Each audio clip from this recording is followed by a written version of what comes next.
Wow, good morning, Goofonians. It is the 10th of November, it's Thursday, and Nicole is here. Tropical storm now, hitting all of Florida here on Thursday morning. We're going to have a bunch of weather for about 36 hours.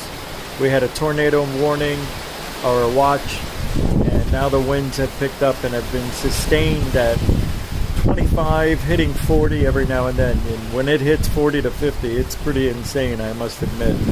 The rain's coming down sideways. You can see it right here. Watch. You can hear it. Oh man. It is coming down. Oh, look at that wind. I'm getting melted. I'm a little bit cold out here.